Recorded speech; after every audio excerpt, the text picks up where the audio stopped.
오늘은 이제 출애굽기 18번째, 꽤 많이 진행이 됐는데 아직 7장입니다. 오늘 말씀의 제목 한번 좀 보시죠. 스크린에 고집에 대하여라는 제목으로 한번 좀 같이 나누어 보려고 합니다. 고집에 대하여. 고집이라는 말이 들어갔습니다. 상당히 껄끄러운 단어임에는 틀림이 없는 말이죠. 근데 고집에 대하여 제목이 좀 어중간합니다. 이름은 오히려 속편할 텐데요. 고집 부리지 맙시다. 그렇죠? 고집 부리지 맙시다. 아니면 고집 부려도 괜찮습니다. 이러면 확실한데, 고집에 대하여 이러면 고집을 부리라는 건지 부리지 말라는 건지 애매합니다. 근데 왜 이렇게 했냐 하면 제가 여러 생각을 좀 했습니다. 근데 고집을 쭉 생각을 하다가 그런 생각이 들었어요. 고집 자체가 참 우리에게 애매하구나. 고집이 참 애매하구나. 라는 것을 느끼게 됐습니다. 여러분들은 어떻게 생각하세요? 고집이라는 건 그런 거 아닙니까? 뭔가 자기 생각에 의해서 사건일 수도 있고요. 자기 뜻일 수도 있고요. 그거에 대해서 양보하지 않고 우기는 거죠. 그걸 우리는 보통 고집이다 그렇게 얘기를 합니다. 그리고 끝끝내 자기 것을 관철하려고 하는 악착 같음, 그렇죠? 고집이다 우리는 그래요. 특별히 남들이 볼 때는 버릴만 한데도 그렇게 고집을 피우지 않을 만한데도 그걸 버리지 못하는 그런 모습을 볼 때 우리는 고집이다. 보통 그렇게 얘기를 하는데 바로 이런 고집입니다. 여러분들은 어떻게 생각해요? 고집은 있어야 됩니까? 없어야 됩니까? 한번 생각해 보세요. 있어야 되시는 분. 있어야 되시는 분. 그래서 애매하다니까요. 없어야 된다는 분. 한 분도 안 들으셨어요? 좋습니다. 그러면 고집이 있어야 된다는 분들, 다 묻는 거지만 고집이 있어야 된다 하신 분들 특별히 그러면 고집은 좀 있어도 된다 이랬는데 고집이 있는 사람은 좋으세요? 싫으세요? 어떻습니까? 고집은 있어야 된다고 그랬잖아요. 근데 그건 내 생각이고요. 근데 너가 고집이 있는 분 만나면 고집이 있는 분이 싫으세요? 좋으세요? 여러분들은? 그렇죠? 그건 맞는 얘기입니다. 나는 고집이 좀 있어도 될 것 같은데 또 막상 고집이 있는 사람 만나면 또 싫단 말이에요. 그렇죠? 참 묘한 게 고집 속에는 많이 들어 있습니다. 제가 자세히는 못 얘기합니다. 아주 많은 얘기들을 할 수 있어요. 죄성도 거기에는 들어 있고요. 또 여러 가지 일들이 복합적으로 들어 있습니다. 하나만 더 물어볼게요. 자, 그러면 나는 고집이 있습니까? 없습니까? 스스로 한번 생각해 보세요. 나는 고집이 있다고 생각하세요? 없다고 생각하세요? 그건 각자 알아서 판단하실 일이죠. 근데 여러분들 한번 생각해 보시면 이게 고집의 특성 중에 하나라고 보통 얘기를 하는데 많은 경우에 사람들은 자기 자신이 고집이 있는데도 고집이 있는 줄 모른다고 그럽니다. 내가 고집이 있는데도 자기가 생각할 때 말입니다. 고집의 특성인데 내가 고집이 있다고는 주장하지도 않고요. 오히려 고집인 줄도 모르고 고집을 필 때가 상당히 많이 있다고 그럽니다. 그러니까 자기 고집은 고집이에요? 고집이 아니에요? 대답해 보세요. 자기 고집은 고집이 아니라고 생각을 해요. 좀 이따 또 얘기를 할게요. 근데 그러니까 자기가 고집이 있지만 자기 고집은 고집이 아니라고 생각하고요. 그래서 자기는 고집이 있는 줄도 모르고 고집을 피운다. 이게 고집의 무시할 수 없는 특징이다. 이렇게 얘기를 합니다. 그러니까 보십시오. 고집이 얼마나 애매합니까? 그렇죠? 고집이 참 애매해요. 이게 있어야 되는지 아니면 없어야 되는지, 그러면 나에게 고집은 있는 건지, 남들이 나를 어떻게 생각하는지, 아니면 난 고집이 내 생각처럼 정말 그렇게 없는 것인지, 그리고 내가 할 땐 필요한 고집이고 남이 하는 고집은 싫고, 이게 우리의 고집에 대한 이중성이라고 그러면 좀 그렇고요. 고집의 현실인 것이 분명합니다. 그래서 고집은 참 애매합니다. 근데 분명한 것은 여러분들 인정했듯이 고집이 있어야 된다고 얘기하시는 분들이 많은 걸 보면 고집은 있어야 할 때는 있어야 되고, 그렇죠? 없어야 할 때는 없어야 하고, 이것만은 분명한 것 같습니다. 사실이 그렇잖아요. 고집 없이 무슨 일을 할 수 있겠습니까? 특별히 정말 매일매일이 전쟁터 같은 삶의 현실에서 살아가는 사람들 입장에서 보면 고집스럽게 뭔가를 밀어붙여야 뭘 하나를 겨우 마련하지요. 물러 터져가지고 이것저것 다 좋으면 글쎄요, 이룰 일 하나도 없는 것이 우리의 삶의 형편일 수 있습니다. 근데 반대로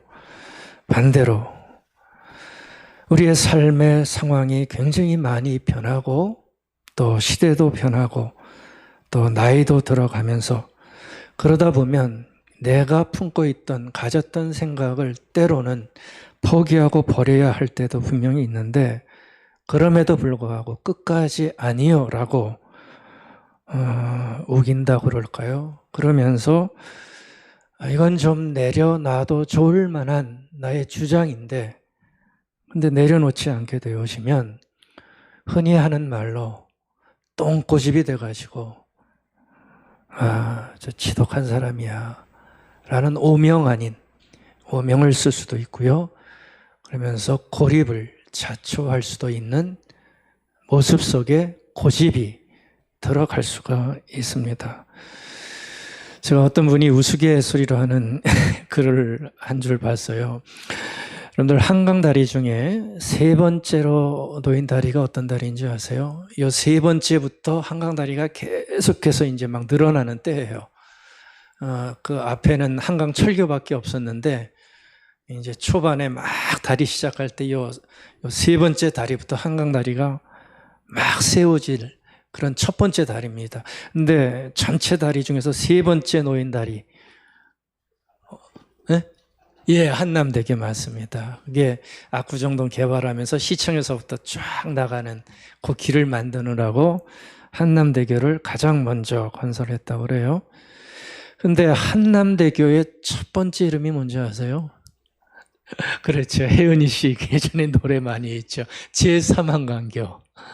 그게 한남대교의 첫 번째 사실 이름이었다고 합니다. 제3한강교. 이때부터 다리가 계속 놓이게 되는 거예요. 근데 우스갯소리로 하는 얘기입니다. 이제 그 제3한강교로 부르면서 이렇게 지내는데 그걸 한 누군가가 시 일을 하는 분이겠죠. 나라 일하는 분이겠죠. 이름을 바꾸자고 얘기를 했대요. 이름을 바꿔서 한남동 일대니까 한남대교로 합시다. 그래가지고 바꿨다고 합니다. 근데 만약에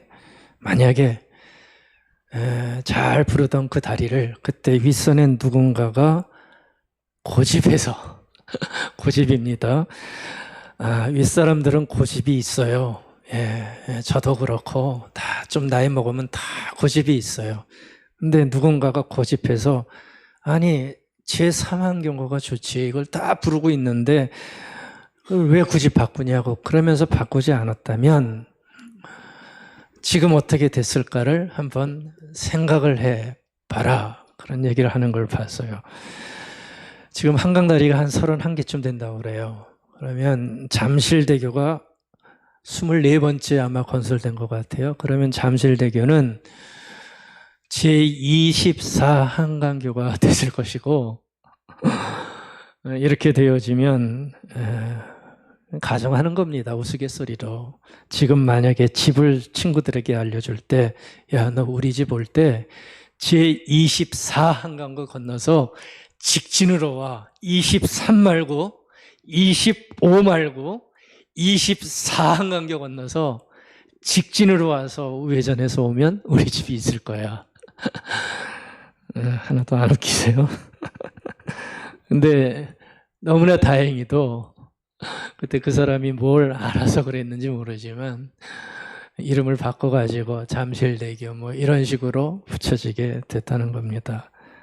그때 고립 부리지 않고 결정을 뒤집은 덕분에 그렇게 편하게 됐다. 이렇게 우스갯소리로 쓴 짧은 글 하나 본 적이 있습니다.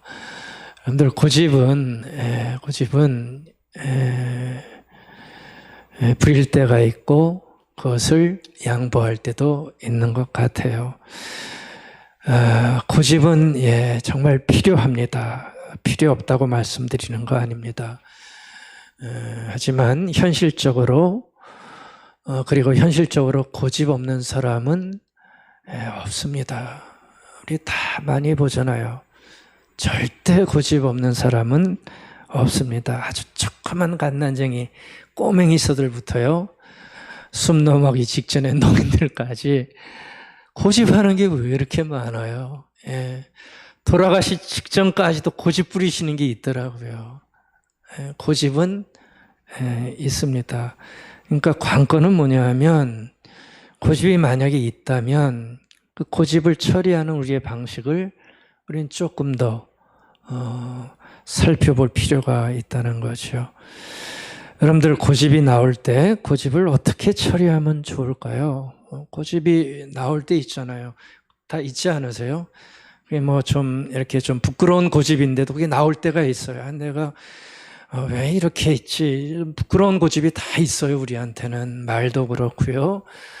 그런데 그렇게 고집이 나오려고 할 때 어떻게 처리하면 좋을까? 원리는 간단합니다. 부려야 할 고집은 부리십시오. 판단 잘해서. 하지만 아무리 생각해봐도 이건 아니다 싶은 고집이 있다면 그건 쓸데없는 고집이다 생각하시고 과감히 양보하시고 버리시면 됩니다.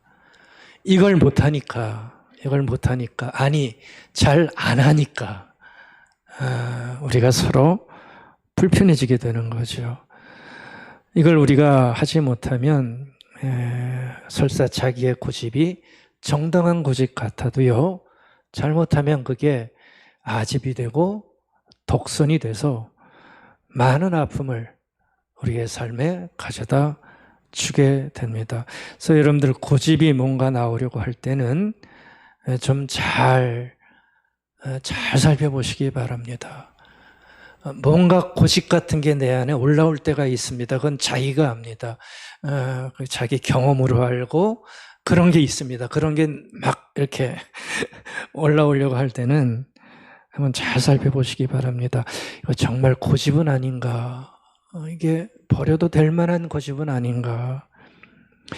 이게 지금 내 얘기만 하려고 하는 건 아닌가? 하는 그런 것들을 조금은 살펴볼 필요가 있다는 거죠. 이 고집이라는 단어를 오늘 썼지만 고집은 절대 하찮지 않습니다. 이게 한번 잘못되면 이따가도 볼 거예요. 정말 완전히 아픔을 가져다 주는 그 끈이 돼가지고 펑 하고 터지는 폭탄성이 있는 그러한 것이 될 수 있는 굉장히 위험천만한 나의 삶의 한 과정일 수가 있단 말이에요. 그러니까 처음 뭔가 고집이 막 나오려고 할 때 잘 살펴봐야 한다는 거죠. 내가 이렇게 해도 괜찮은가? 이게 나조차고만 이런 얘기하는 건가? 이런 걸 살펴볼 필요가 있다는 거죠. 우리는 고집을 이렇게 부릅니다. 확신이라 부릅니다. 확신. 그렇죠? 안 그러세요? 고집 부리는 사람은 다 확신을 가지고 있어요. 그래서 고집을 확신이라 그럽니다. 다른 말로 하면 고집을 소신이라 부릅니다. 근데요, 확신도 좋고 소신도 좋지만, 근데 하찮은 순간 그것은 잘못된 고집으로 돌변할 수가 있습니다. 아무리 확신이고 소신이라 할지라도 돌변할 수가 있기 때문에 잘 볼 필요가 있습니다. 제가 오늘 고집에 대해서 처음에 장황하게 말씀드렸지만 오늘 고집이라는 단어를 부는 이유가 있죠. 성경 한번 보시겠어요? 13절 여기 나오면 참 고집스러운 사람 한 사람 나옵니다. 참 고집스러운 사람 한 사람 나와요. 바로 모색 상대자죠. 애굽왕 파라오 이집트의 왕입니다. 바로 때문에 오늘 이 말씀 봅니다. 13절 다시 한번 제가 볼게요. 그러나 바로의 마음이 완악하여 자, 완악하니까 그 결과가 어떻게 되죠? 그들의 말을 듣지 않았다는 얘기입니다. 이건 항상 같이 가는 공식입니다. 사람의 마음이 완악하면 거의 대부분은 타자의 말을 듣지 않습니다. 공식입니다. 고집이 주는 공식입니다. 완악해서 듣지 않았다. 이게 보니까 여호와의 말씀과 똑같더라. 그렇게 얘기를 해주는 장면이죠. 여기 완악하다는 말은 개역개정, 우리가 보는 성경에는 개역개정은 완악하다로 번역을 했고요. 한글 성경 다른 것 보면 대부분은 고집부리다 이렇게 번역하고 있습니다. 영어 성경은 이걸 어떻게 번역했냐 하면 harden, 딱딱하다. 그러니까 마음이 아주 굳어있다. 그렇게 본 겁니다. 그러니까 바로의 마음이 아주 딱딱한 거예요. 마음이 딱딱하면 어떻게 되죠? 말을 들을까요? 안 듣죠. 아주 딱딱하게 굳어있어요. 그러니까 뭐가 들어올 게 없다는 얘기입니다. 찔러도 피 한 방울 안 나온다는 거예요. 그렇게 지금 영어 성경 번역되어 있어요.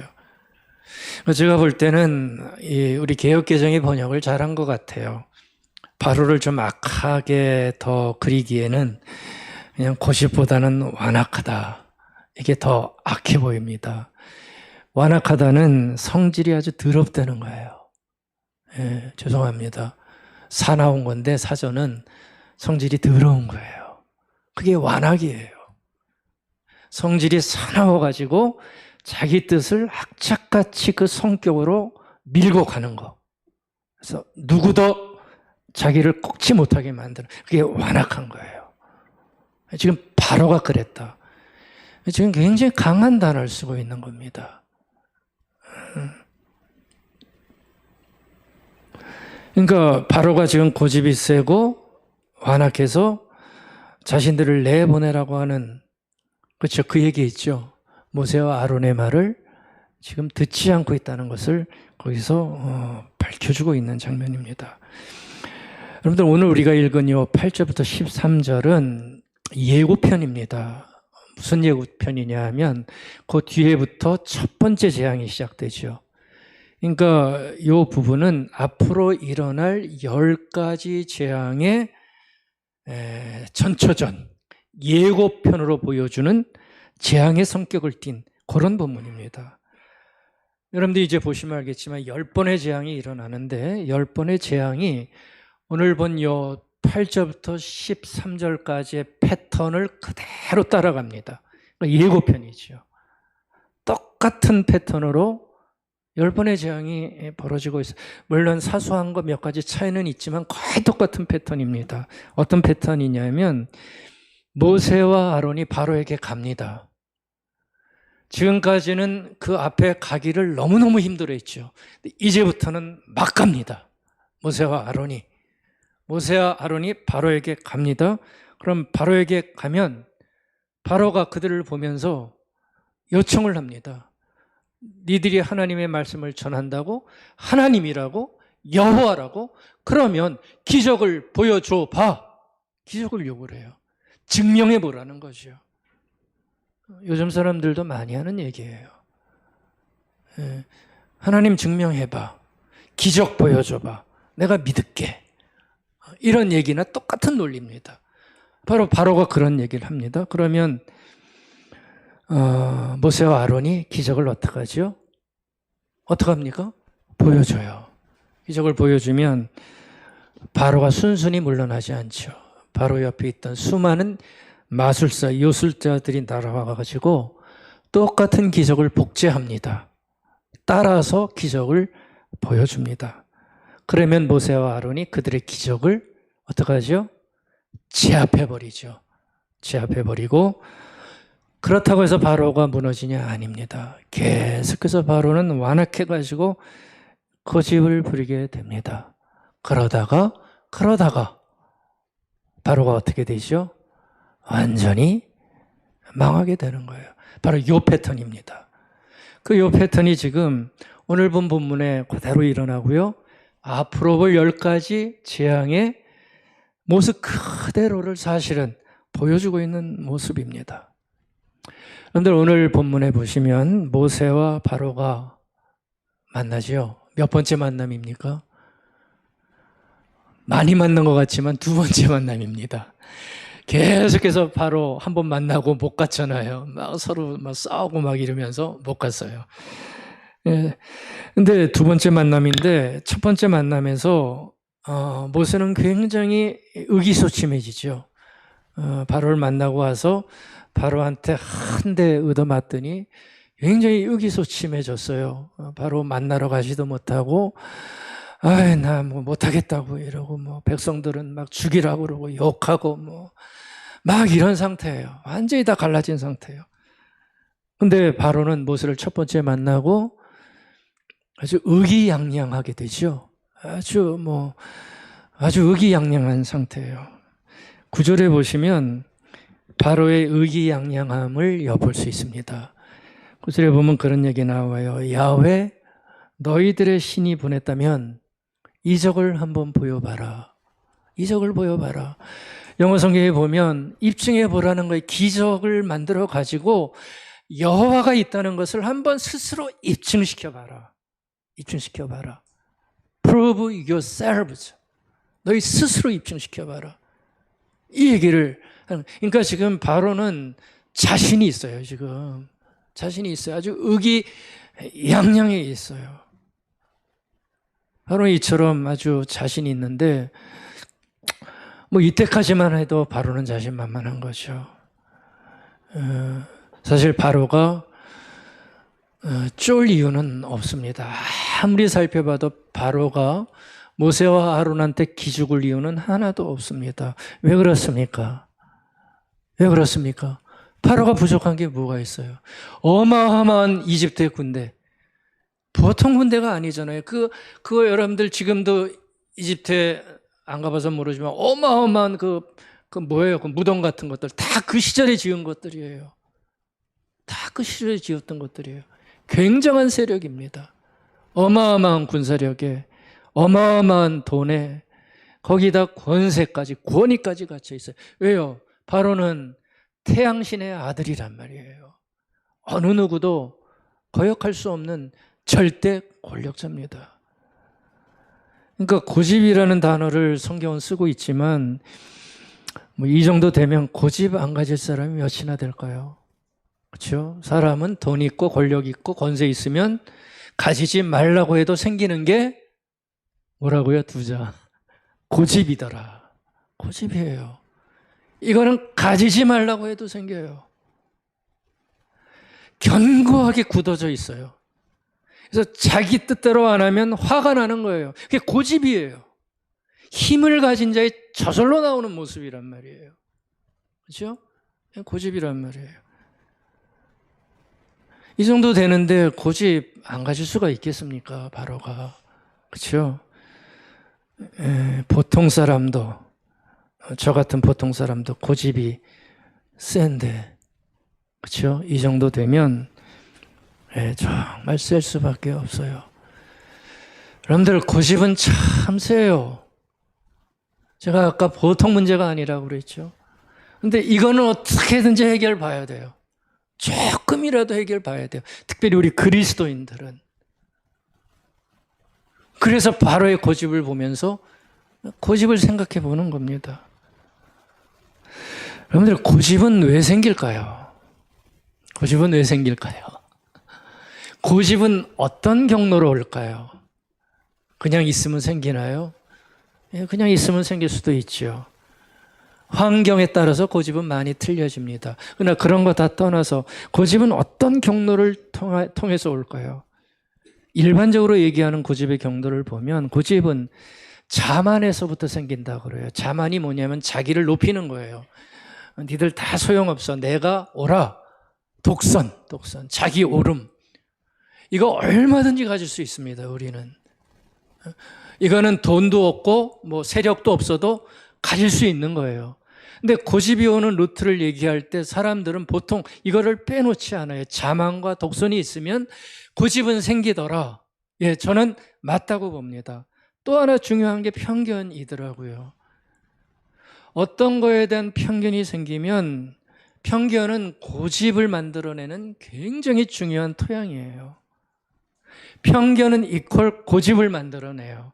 그래서 내 편견과 다르면 고집이 생겨서 고집을 부릴 수밖에 없게 되는 것이죠. 그렇죠? 그러니까 지금 우리는 모든 사람들이 다 고집 속에 살아가요. 왜요? 편견이 다 있잖아요. 서로가. 편견이 있는 이상 고집은 없어지지 않아요. 그러니까 고집끼리 충돌하는 거예요. 고집끼리 계속 충돌해요. 고집이 오는 중요한 통로입니다. 또 하나 경험.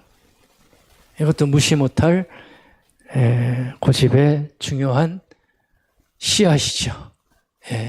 경험, 나 때는 말이야. 이거 한번 나오기 시작하면 못 꺾어요. 정말 못 꺾어요. 교회에서는 목사님들, 담임 목사님들의 나 때는 말이야 이런 부목사님들은 끽소리 하면 안 돼요. 전도사님들도 가만히 있어야 돼요. 교회는 그렇고 저기 나가면 어떤가요? 비슷할 거요. 비슷할 거예요. 근데 보세요. 바로는 이 모든 것을 다 가지고 있어요. 얼마나 자만이 셌을까요? 얼마나 자기를 옳다고 할까요? 그 많은 것 가지고 생긴 편견은 또 얼마나 많을까요? 그러니까 무슨 말씀드리냐면 이제 지금 모세와 아론이 기적 하나를 딱 던지지요. 기적 하나 딱 던지는데 그런 걸 보면 어머나 하면서 좀 놀라야 되는데 워낙 완고하게 고집으로 뭉쳐서 있었던 사람이라 한 번의 기적으로 쉽게 포기할 기적이 아니더라는 얘기입니다. 아시겠어요? 사람은 고집이 뭉치면 한 번의 어떤 사건으로 쉽게 안 바뀌어요. 정말 쉽게 안 바뀌어요. 한 번의 감동으로 바뀌면 좋은데 안 바뀌어요. 한 번의 아픔으로 바뀌면 좋은데 또 똑같아져요. 바로가 똑같아요. 워낙 완고해져 있으니까 한 번 기적 던졌지만 쉽게 포기하지 않는 큰 고집이었다는 거죠. 바로가 자기네 뱀이 모세와 아론의 뱀한테 잡혀 먹잖아요. 아마 그걸 보면서 속으로 조금 뜨끔은 했을지 모르겠어요. 이건 뭐야? 뜨끔은 했을지 모르겠지만 그걸 다 내려놓기에는 아직은 멀어 보였더라는 얘기입니다. 그래서 여러분들 10번의 재앙이 시작되는 거예요. 그래서 10번의 재앙이 시작되는 거예요. 그러니까 10번의 재앙은 다른 각도에서 보면 바로 안에 들어있는 이 견고한 편견들, 그리고 독선, 그의 오만함, 그의 고집, 그의 경험, 그의 아집, 이걸 깨들어가는 아픈 과정이었다는 겁니다. 바로는 글쎄요, 재앙을 겪으면서 겉으로는 뭐라고 안 그랬을지라도 큰 고통을 겪었을 거라고요. 여러분들, 우리가 고집을 만약에 끝까지 고수한다면 이런 10가지 재앙이 오지 말라는 법이 사실은 없는 거나 마찬가지입니다. 우리는 바로를 볼 때 하나님께서 바로의 마음을 완악하게 하셨다. 바로를 완악하게 하셨다는 이 구절 때문에 이렇게 오해할 수 있습니다. 원래 바로의 마음은 참 좋았는데, 성군이었는데 하나님께서 그렇게 만드셨다라고 오해할 수가 있는데 그렇지 않습니다. 바로의 마음이 원래 좋았는데 하나님께서 출애굽시키려고 바로의 마음을 완악하게 만들어 주셨다가 아니라는 얘기입니다. 바로는 하나님이 시켜서 고집을 피운 게 아니라 원래는 스스로 고집을 피운 겁니다. 그게 바로가 가진 대부분의 고집의 마음이었습니다. 자세히 설명 못 드리지만 초반부의 모든 바로의 고집은 바로 스스로가 만든 고집입니다. 하나님이 만든 고집이 아닙니다. 하나님이 만든 고집은 바로가 마지막까지 변하지 않을 때 이제는 네가 돌이켜봤자 안 되겠다라고 생각했을 그 순간에 하나님께서 그의 마음을, 고집을 꺾지 않으신 것, 그 조금밖에 없어요. 바로는 원래부터 마음이 나빴던 사람이에요. 스스로 고집스러운 사람이었어요. 재앙을 겪을 때마다 나쁜 고집을 버릴 기회가 있었지만 바로는 버리지 않아요. 버리지 않아요. 근데 이게 얼마나 큰 아픔을 줍니까? 그러다가 자신이 아니라 누가 다쳐요? 애꿎은 애굽의 일반 백성들이 다 고통을 당하는 겁니다. 여러분들 보십시오. 고집의 결과가 특별히 이렇게 한 나라를 다스리는 한 전제군주의 고집이 얼마나 그 결과가 뼈아픈 결과를 내는가 잘 봐야 됩니다.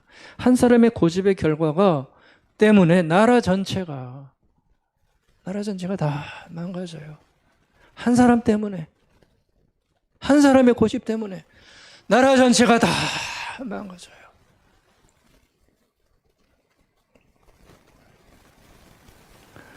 근데 우리의 역사를 보면 바로만 이런 건 아니잖아요. 그렇죠? 바로만 이런 건 아니에요. 누가 있을까요? 굉장히 많더라고요. 제가 보니까. 그 유명한 히틀러.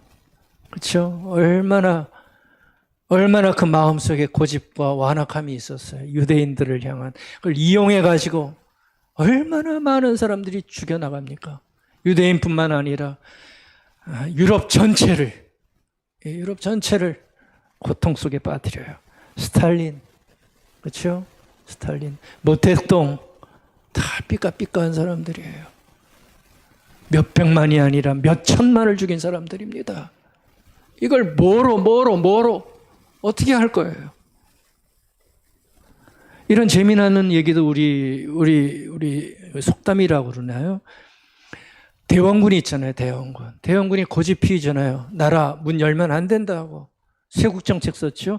그래서 그때 돌았던 말이라고 합니다. 대원군의 고집이 상투는 지켰을지 몰라도, 상투 아시죠? 이거 못 자르게 했잖아요. 상투는 지켰을지 몰라도 나라는 지키지 못하게 했다. 그런 떠도는 얘기가 있었다고 합니다. 한 사람의 고집이 상투 뭐가 중요합니까? 상투는 지켰을지 몰라도 나라는 지키지 못했다. 아주 뼈아픈 얘기를 하고 있습니다. 여러분들, 고집이 뭡니까? 우리는 하찮게 생각하는 것 같지만 고집이 뭐라고? 그거 한번 바꾸면 되는데 자존심 때문에, 독선 때문에, 자기 기분 나쁨 때문에 그걸 못 버려가지고 이렇게 많은 이들을 고초에 처하고, 아니 멀리 갈 것도 없죠. 남편과 아내의 자존심이 뭐라고, 서로의 자존심 때문에 가정이 아픔을 겪는 거 얼마나 많이 보는지 몰라요. 그러니까 여러분들 고집은 쉬운 문제가 아닙니다. 가볍게 여기면 안 될 것 같아요. 그래서 사무엘 선지자는 고집을, 잘 들으십시오. 사무엘 선지자는 고집을 우상 숭배다 이렇게 얘기를 했어요.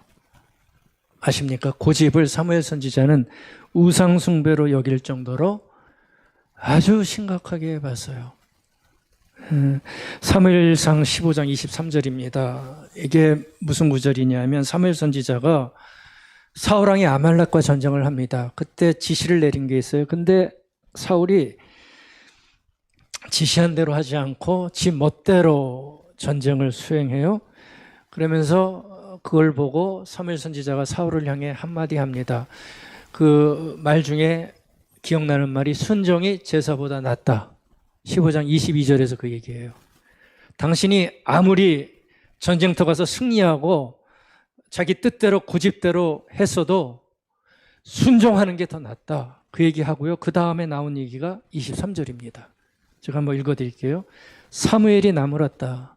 그렇죠. 나무라고 있어요. 거역하는 것은 점을 치는 죄와 같고 그 다음이요. 고집을 부리는 것은 우상을 섬기는 것과 같다.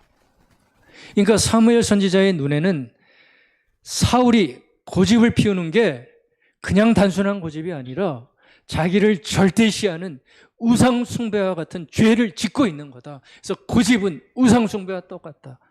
바로 그 판단을 내리는 겁니다. 여러분들 고집은 어디서 나옵니까? 고집의 밑바닥에 들어가면 요즘 말로 에고라고 하는 자기 중심에서부터 고집은 시작됩니다. 좋은 고집, 나쁜 고집 다 똑같습니다. 어떤 고집이든 고집은 에고라고 하는 자기 중심성에서 나올 수밖에 없습니다. 왜요? 내가 중심이니까. 근데 그 에고는 약하지 않습니다. 굉장히 그 에고는 강합니다. 아무리 순한 사람이라도 에고는 강합니다. 에고는 강합니다. 그래서 자기 주장이 강해지는 거예요. 그러면 자기 생각과 뜻이 절대화되기 시작하죠. 그러면 하나님도 끼어들어가지 못할 정도가 되는 거예요. 그러니까 고집 한번 부르면 하나님도 소용있다 없다. 경험해서 얘기해 보세요. 내 고집이 나면 하나님도 소용있다 없다. 예. 그래서 우상숭배라는 거예요. 하나님 탁 하고 내려놓으면 되는데 안 돼요. 안 돼요. 내 에고가 하나님보다 세요. 그래서 사울이 지멋대로 하는 거 보면서 사무엘이 얘기하는 거예요. 너는 우상 숭배하는 거야. 네가 지금 더 세서 너 자신을 섬기고 있는 거야. 이렇게 얘기를 하는 거죠. 여러분들 그래서 고집을 내려놓기 힘든 거예요. 그냥 성격이 나빠서 힘든 게 아니라 이 정도로 죄성이 크기에 저나 여러분이나 고집이 발동되어지면 이걸 내려놓기가 굉장히 어렵게 되는 거예요. 많은 기도와 많은 정결과 성화가 일어나야 되는 겁니다. 신자도 불신자도 고집은 똑같아요. 자기 높임입니다. 그리고 자기 감정의 응집입니다.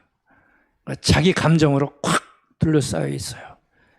다른 건 없어요. 그래서 고집을 내려놓기가 힘든 거죠. 그래서 고집의 끈은 굉장히 길어요. 고집의 끈은 굉장히 길어요. 그리고 오래 가요. 아니다 양보해 놓고도 오래 가요. 그렇죠? 말싸움 한번 하면 오래 가요. 내 얘기를 안 들어준 거에 대한 기분이 상해가지고 오래 가요. 고집의 죄성이에요. 아주 길어요. 그래서 여러분들 드리는 말씀입니다.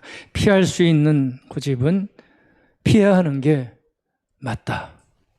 가능한 한 피하는 게 좋다는 것이 고집부림입니다. 좋은 고집도 나쁜 고집도 위험한 것은 마찬가지입니다.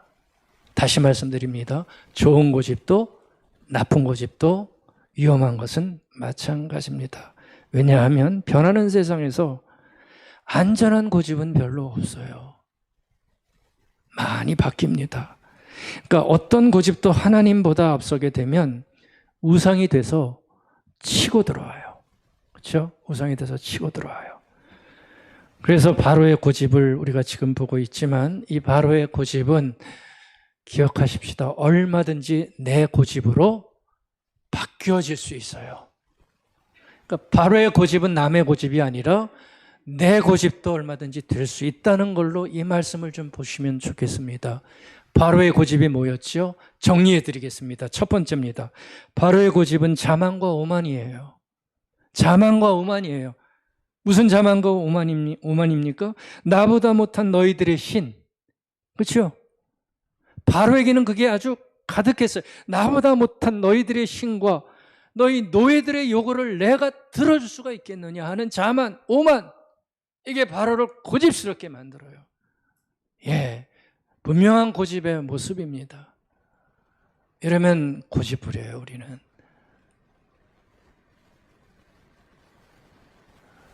두 번째 바로의 고집은 자존심이죠. 자존심.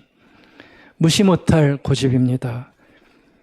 지금 눈앞에서 자신들의 신으로 숭상하는 뱀은 이집트의 신이고 그들이 숭상하는 동물이었습니다. 근데 자신들이 신으로 숭상하는 뱀이 자기들이 만든 뱀이 무참히 삼켜지고 또 하나 그 다음에 보는 생명의 강인 나일강이 핏빛으로 변해가도 눈으로 그 앞에서 보는데도 인정할 수 없다는 뭐예요? 자존심. 이게 바로의 고집이에요. 여러분들 인정하지 못하면 고집으로 남을 수밖에 없지 않은가요? 보여줬는데도 인정하지 못하면 그거 어떻게 해요? 그렇죠?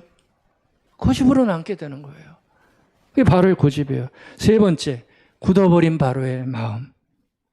재앙으로 인해 눈물 흘리는 그들의 아픔을, 백성들의 아픔을 다 외면해요. 아주 굳은 마음입니다. 마지막으로 그 일을 행하고 있는 영적인 실제인 야훼에 대한 심각한 영적 거부. 그렇죠? 기적을 보여주면 뭐예요? 기적이 있으면 믿는다고요? 천만에요. 사람은 그렇게 만만하지 않아요. 영적인 고집은 그렇게 약하지 않아요. 기적이 앞에서 몇백 번을 일어나도 안 믿는 사람은 안 믿어요. 기적을 보여주면 믿는다고요? 천만에요. 안 믿어요. 영적인 고집이 얼마나 센데요. 지금 바로의 고집입니다. 근데 여러분들 한번 보세요. 이런 고집들이 이게 우리의 고집으로 얼마든지 일어날 수 있는 거예요. 묵상하면 할수록 내 고집이 될 수 있는 것들이에요. 제가 일일이 지적하지 않아서 그렇지 이건 다 우리의 고집이에요. 신자들의 고집이 여기에 얼마나 많은지 몰라요. 그러니까 이게 아픔이 생기게 되는 거죠. 고집의 강도를 좀 낮출 수는 없을까요? 참 고민스러워요. 오늘 바로의 고집을 보면서 이거 좀 낮추면 좋겠는데 고집의 강도 없앨 수는 없으니까, 그렇죠? 없앨 수는 없으니까 낮추면 좋겠는데 좀 낮추면 좋겠어요. 유연해졌으면 좋겠어요. 조금만 더. 유연이라는 말 아시죠? 조금만 더 유연해졌으면 좋겠어요. 자신만의 원칙이 있고 자신만의 습관이 있고 자신만의 고집이 있어도 나와 다른 너가 있으면 조금만 더 유연해지면 좀 덜 아플 것 같은데 하는 생각이 듭니다. 유연을 주님의 말로 바꾸면 온유입니다. 온유. 조금만 더 내가 온유해지면 고집 부림에서 조금 더 내가 후퇴할 수 있을 것 같은데 여러분들은 온유가 뭐라고 생각하세요? 온유. 온유라는 말 우리 잘 알고 있지 않습니까? 온유가 뭐라고 생각하세요? 순한 거요? 순한 거? 그것도 온유가 될 수 있죠. 순한 거? 근데 그게 다가 아니에요. 온유는 굉장히 적극적인 단어입니다. 온유는 뭐냐 하면 원래 뜻이 내가 가지고 있는 고집을 꺾는 게 온유입니다. 아시겠어요? 한번 놀래주세요. 그게 온유예요. 내가 가진 고집을 꺾는 게 진짜 온유한 거예요. 그냥 억지로 순하지도 않은데 내가 순한 척하는 게 온유가 아니라 내 마음속에서부터 내가 간직하고 굳어졌던 나의 관점들, 습관들, 고집을 꺾는 게 온유란 말이죠. 그래서 자기를 좀 양보하고, 아, 난 이런데 당신은 어때? 한번 얘기해 보는 거. 그래서 그것이 좋으면, 아, 그거 내가 그렇게 해볼게. 따라가는 거. 그게 바로 온유지요. 언제까지 나만 따라오라고 합니까? 그렇죠? 평생을 살면서 왜 나만 따라오라고 그래요? 나도 좀 따라가야죠. 그게 온유예요. 내 고집을 꺾고 상대방을 위해서 내가 뭔가를 하는 거. 온유예요. 여러분들이 그렇다는 게 아니고요. 많은 사람들이 이걸 못 하잖아요. 그러니까 자기 것만 고집하면 절대 온유는 할 수 없어요. 그래서 이 고집은 좀 이렇게 부드러워지고 온유해질 때 우리가 넉넉해져서 자기 것만 주장하는 어떤 것들을 조금 더 약화시킬 수가 있게 되는 것 같아요. 다른 것도 좀 넉넉하게 온유함으로 받아주고 내 것만 말하던 게 아니라 이제는 좀 견해가 틀려도 좀 들어주고, 그리고 그것을 들을 때 기분 나빠서 듣는 게 아니라 넉넉하게 들어주고, 그럴 때 우리의 고집의 강도가 조금씩 약해질 수 있는 겁니다. 그래서 저는 이 온유, 부드러움은 이런 생각이 들어요. 이건 보통 마음이 아니구나. 사람이 부드러워진다는 것은 이게 보통 일이 아닙니다. 정말 보통 일이 아닙니다. 제가 볼 때는 좋은 찬사 다 갖다 붙여주고 싶어요. 여러분들, 우리가 부드러워진다는 것은 정말 위대한 일입니다. 이 고집불통인 세상에서, 이 악해져가는 세상에서 마음이 풀려가지고 부드러워진다는 것은 보통 일이 아니에요. 보통 일이 아니에요. 성령께서 주시는 신성, 신의 성품이 깃든 마음, 그게 부드러움에 있는 것 같아요. 여러분들 다 그런 아름다운 신성을 품으시기 바랍니다. 얼마나 좋을까요? 얼마나 좋을까요? 아무나 할 수 있는 게 아닙니다. 누가 할 수 있습니까? 놀라운 성령께서 나에게 다가오셔서 고집만으로 살아가던 나에게 딱딱한 마음을 풀게 하는 놀라운 은총을 주셔서 부드러운 마음의 소유자로 삼아가게 만드는 거예요. 남의 말을 들어도 하나하나가 안 잊고 왔던 것들이 그렇게 안 들리고, 왜곡해서 듣지 않고, 이게 바로 부드러워진 자들에게 일어난 놀라운 선물 아닙니까? 에스겔서 36장 26절. 너에게 새로운 마음을 주고 너희 속에 새로운 영을 부어주며. 성령 아니겠어요? 그 새로운 영이 뭘 합니까? 돌같이 굳은 마음을 없애고 살갗처럼, 아기들 살 얼마나 보들보들해요. 살같이 부드러운 마음을 주겠다. 아멘. 정말 갖고 싶은 마음입니다. 우리 다 너무 딱딱해져 있어요. 목회를 하는 저도 딱딱해져 있더라고요. 교회가 작다 보니까 아픔도 있잖아요. 아세요? 그러니까 어떤 때 마음이 딱딱해져 있어요. 속상해요. 그래서 저의 마음도 좀 더 부드럽게 만들어 주시고. 여러분들 사느라고 얼마나 힘드셨어요, 그동안. 그런 여러분들의 영혼이 정말 아름답게 이제 변해져서 부드러움을 가지고 사람들을 만나고 그러면서 복음도 전하고 가까이 있는 이들 잘 보살펴주고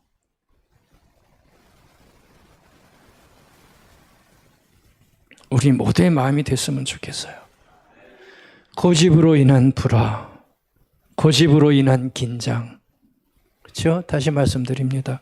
고집으로 인한 불화, 고집으로 인한 긴장, 고집이 만들어내는 상처에서 벗어나는 길은 온유하여 내 영혼이 부드러워져서 내 고집을 꺾는 데 있습니다.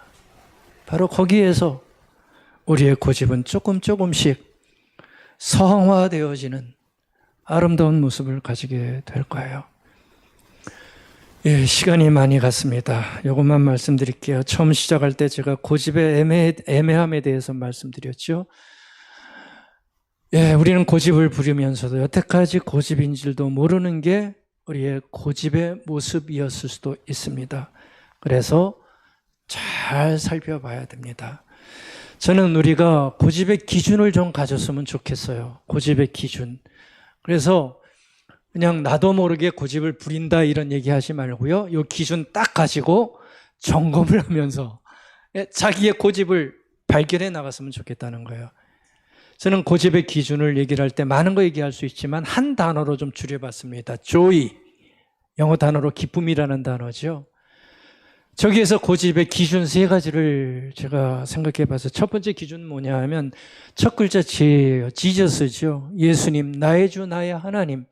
여러분들 고집의 기준을 세우신다, 고집을 가지시려면 그 고집의 기준은 예수님에게 맞추시기 바랍니다. 그러면 예수님의 마음에서 나오는 고집은 가지셔도 됩니다. 무슨 말씀인지 아시겠어요?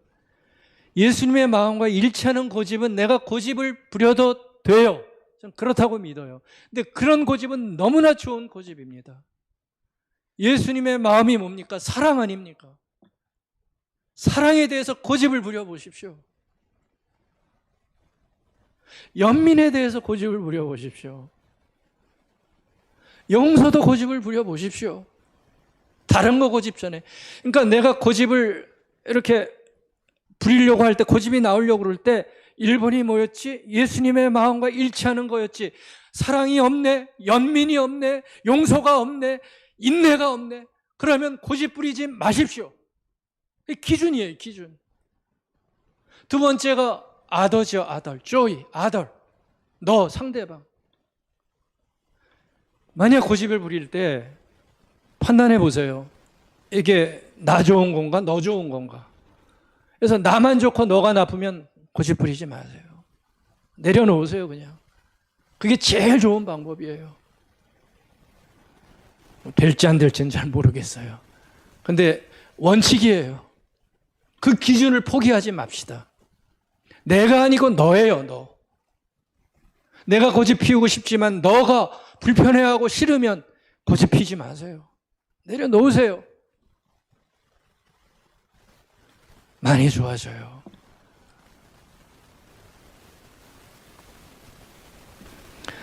여러분들, 고집은 삶의 방향을 바꿀 만한 큰 힘을 가지고 있습니다.